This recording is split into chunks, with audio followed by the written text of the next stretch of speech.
சோலைவன காட்டுல ராமு அப்படிங்கிற ஒரு விவசாயிக்கு சொந்தமா ஒரு பெரிய பூந்தோட்டம் இருந்தது. அதுல நிறைய வண்ண வண்ண மலர்களை கொடுக்கிற பூச்செடிகளை அவன் வளர்த்துட்டு வந்தான். அந்த செடிகள்ல ரொம்ப வருஷமா ஒரு செடியில எந்த முன்னேற்றமுமே இல்லாம ரொம்ப குட்டி செடியாவே இருந்தது. ராணி, இந்த செடிய முதல்ல வெட்டி எறிஞ்சிட்டு இந்த இடத்துல ஒரு ரோஜா செடிய வாங்கி வைக்கணும். வச்சு 2 வருஷம் ஆக போகுது. ஆனா இது வரைக்கும் ஒரு சின்ன மொட்டு கூட அது வைக்கல. ஏங்க, எதுக்கும் இன்னும் கொஞ்ச நாள் பொறுத்து பார்க்கலாமே. நீங்க எதுக்கும் கடையில கேட்டு நல்ல உரமா வாங்கிட்டு வந்து வைங்க. கண்டிப்பா அதுல இருந்து ஒரு நாள் நமக்கு ஏதாச்சும் ஒரு மலர் கிடைக்கும். அட ஏன் ராணி நீ வேற. நானும் இதே மாதிரி நினைச்சுதான் 1 வருஷமா இதுக்கு மாசம் மாசம் புது புது உரத்தை வைக்கிறேன். ஆனாலும் இந்த செடி கிட்ட எந்த ஒரு மாற்றமுமே எனக்கு தெரியல. நாளைக்கு இந்த செடியை வெட்டி எறியணும். அப்பதான் எனக்கு நிம்மதி வரும். அப்படின்னு சொல்லிட்டு விவசாயி அங்கிருந்து தான் மனைவி கூட வீட்டுக்கு போனா. விவசாயி பேசிட்டு போனதை நினைச்சு அந்த சின்ன செடி ரொம்பவே வருத்தப்பட்டுச்சு. மறுநாள் காலையில பொழுதும் விடிஞ்சது.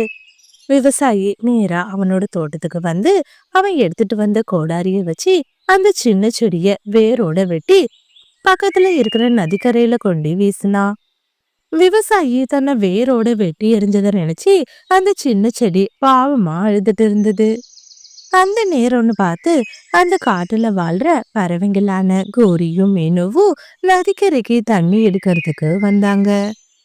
கோரி, அங்க பாரு, ஒரு சின்ன செடி தன்னோட உயிருக்கு போராடிட்டு இருக்கு. யாரோ அதை வேரோட பிடுங்கிட்டு வந்து இந்த இடத்துல போட்டிருக்காங்க. வா, நாம போய் அந்த செடிக்கு உதவி பண்ணலாம். அட, என்ன மீனு, உனக்கு வேற வேலையே இல்லையா? வந்தமா தண்ணி எடுத்தமான்னு போகணும். நீ என்னடானா போற வர செடிக்கெல்லாம் என்ன உதவி பண்ண சொல்ற? அதுவும் இல்லாம அந்த செடிய பாரு, யாருக்காச்சும் பிரயோஜனப்படுற மாதிரியா இருக்கு.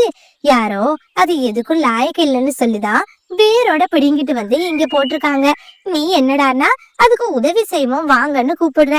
என்னால எல்லாம் முடியாது. எனக்கு வீட்டுல தலைக்கு மேல வேலை இருக்கு.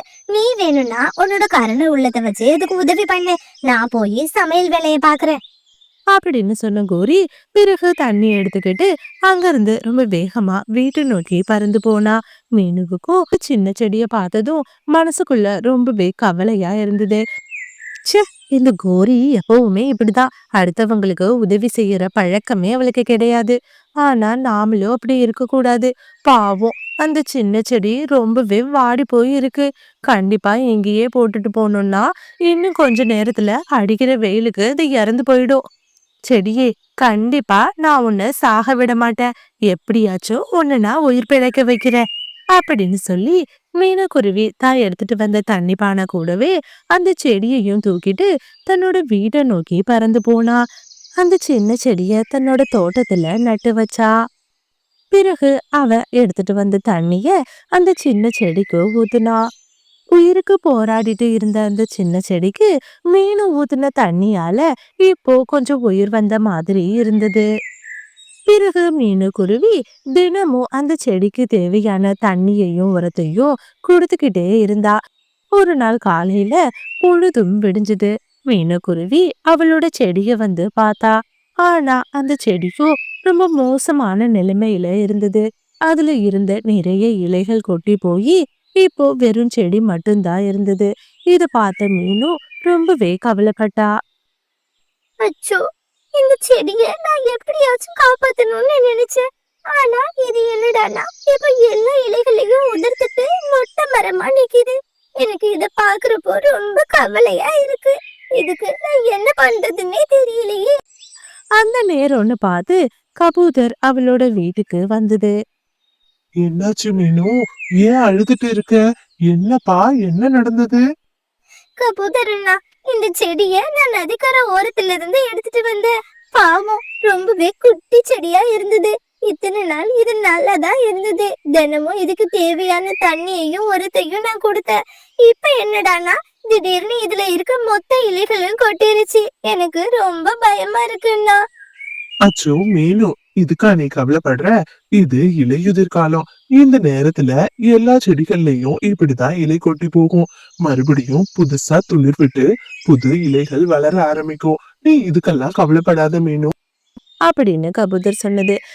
இத கேட்ட மீனு ரொம்பவே சந்தோஷப்பட்டா. பிறகு மீனுக்குருவி மறுபடியும் வழக்கம் போல செடிக்கு தேவையான தண்ணீரையும் உரத்தையும் கொடுத்தா. ஒரு நாள் காலையில மீனு தூங்கி எழுந்து வந்து அவளோட செடிய பார்த்தா. இப்போ செடியில நிறைய வண்ண வண்ண மலர்கள் பூத்திருந்தது. இத பார்த்த மீனு ரொம்பவே சந்தோஷப்பட்டா. வழக்கம் போல மீனுக்குருவி அந்த செடிக்கு தண்ணி ஊத்திட்டு இருந்தா. அந்த நேரம்னு பார்த்து அந்த சின்ன செடி மீனு கிட்ட பேச ஆரம்பிச்சுது. இத்தனை வருஷமா என்ன வளர்த்துட்டு வந்த என் முதலாளிக்கு என் மேல நம்பிக்கை இல்ல. அவரே நான் எதுக்குமே லாயக்கு இல்லாதவன்னு நினைச்சாரு. அப்படி இருக்கும்போது எங்கேயோ இருந்த ஒரு சின்ன பறவனி என்ன ஒரு நதிக்கரையில பார்த்து என்னை எப்படியாச்சும் காப்பாத்தணும்னு சொல்லி உன்னோட நம்பிக்கையால என்னை எடுத்துட்டு வந்து நட்டு வச்ச. கண்டிப்பா குருவியே, உன்னோட நம்பிக்கை மட்டும்தான் இப்ப நான் மலர்களை கொடுக்கறதுக்கு காரணம். என்ன வளர்த்த என் முதலாளியே என்னை பார்த்து அப்படி சொன்னதும் நாம எதுக்குமே பிரயோஜனப்பட மாட்டோம்னு முடிவு பண்ணிட்டேன். ஆனா ஒவ்வொரு நாளும் நீ எனக்கு நாள் தவறாம தண்ணி ஊத்தி உரம் கொடுத்து என்ன பாத்துக்கிட்ட. உன்னோட நம்பிக்கையால தான் இன்னைக்கு நானும் எல்லாரையும் மாதிரி நிறைய மலர்களை கொடுக்கறேன். இப்பதான் நீ நல்லா இருக்கீல்ல, பழசெல்லாம் நினைச்சு நீ கவலைப்படாத சின்ன செடியே. இங்க பாரு, நாம கடவுளால படைக்கப்பட்டிருக்கோம்னா கண்டிப்பா ஏதோ ஒரு ரூபத்துல யாருக்கோ உதவியா இருக்க போறோம்னு தான் அர்த்தம். பிரயோஜனம் இல்லாததுன்னு இந்த உலகத்துல எந்த ஒரு பொருளுமே கிடையாது. அப்படி இருக்கும்போது அடுத்தவங்களுக்கு நல்ல காத்து கொடுக்கிற செடி நீ நீ எப்படி யாருக்கும் பயன்படாம இருப்ப அப்படின்னு சொல்லி செடிக்கு ஆறுதல் சொன்னுச்சு. இத கேட்டு அந்த சின்ன செடியும் ரொம்பவே சந்தோஷப்பட்டுச்சு. பிறகு அந்த சின்ன செடி மீனுவுக்கு ஒரு அழகான தங்க மலரை கொடுத்தது. மீனு, இது உன்னோட நம்பிக்கைக்கு கிடைச்ச பரிசு. அன்னைக்கு மட்டும் என்னோட முதலாளி என் மேல நம்பிக்கை வச்சு என்ன வெட்டி வீசாம இருந்திருந்தா கண்டிப்பா இந்த பரிசு அவருக்கு கிடைச்சிருக்கும். ஆனா அவரு எனக்காக பொறுமை காக்கவும் இல்ல, என் மேல நம்பிக்கை வைக்கவும் இல்ல. உன்னோட நம்பிக்கைக்கும் விடாமுயற்சிக்கும் இது என் மூலமா கிடைக்கிற ஒரு சின்ன பரிசு அப்படின்னு சொல்லி அந்த தங்க மலரை கொடுத்தது. தங்க மலரை வாங்கின மீனும் ரொம்பவே சந்தோஷப்பட்டா. அன்னையிலிருந்து மீனுவும் அந்த சின்ன செடியும் ரொம்பவே நெருங்கிய நண்பர்களா அந்த காட்டுல வாழ ஆரம்பிச்சாங்க. இந்த கதையில வர விவசாயி மாதிரியே நம்மள நிறைய பேரு நம்மளோட அவசர புத்தியால கிடைக்க வேண்டிய பெரிய லாபத்தையோ பொருளையோ இழந்துடுறோம். அப்படி இல்லாம இந்த மீனுக்குருவி மாதிரி பொறுமையோடையும் நம்பிக்கையோடையும் நம்ம செயலை தொடர்ந்து செஞ்சோம்னா கண்டிப்பா இன்னைக்கு குருவிக்கு கிடைச்ச மாதிரியே ஒரு பெரிய பரிசு நமக்காகவும் கடவுள் கொடுக்க காத்துட்டு இருக்காரு. மீனு மாதிரியே தான் நானும் என்னோட வேலைய தொடர்ந்து உங்களுக்காக பண்ணிட்டு இருக்கேன். ஆனா உங்கள நிறைய பேரு எனக்கு சப்ஸ்கிரைப் பண்ண மறந்துடுறீங்க. தயவு செஞ்சு சப்ஸ்கிரைப் பண்ணிட்டு பாத்தீங்கன்னா கண்டிப்பா எனக்கும் அது ரொம்பவே மோட்டிவேஷனலா இருக்கும். நீங்க எனக்காக கொடுக்குற ஒரு பெரிய பரிசாவும் இருக்கும். தயவு செஞ்சு சப்ஸ்கிரைப் பண்ணிட்டு பாருங்க. இந்த ஸ்டோரி உங்களுக்கு பிடிச்சிருந்துச்சுன்னா லைக் பண்ணிட்டு இந்த மாதிரி நிறைய ஸ்டோரிஸை பார்க்கறதுக்கு மறக்காம நம்மளோட மீனு கார்ட்டூன் தமிழ் சேனலை சப்ஸ்கிரைப் பண்ணுங்க. தேங்க்ஸ் ஃபார் வாட்சிங்.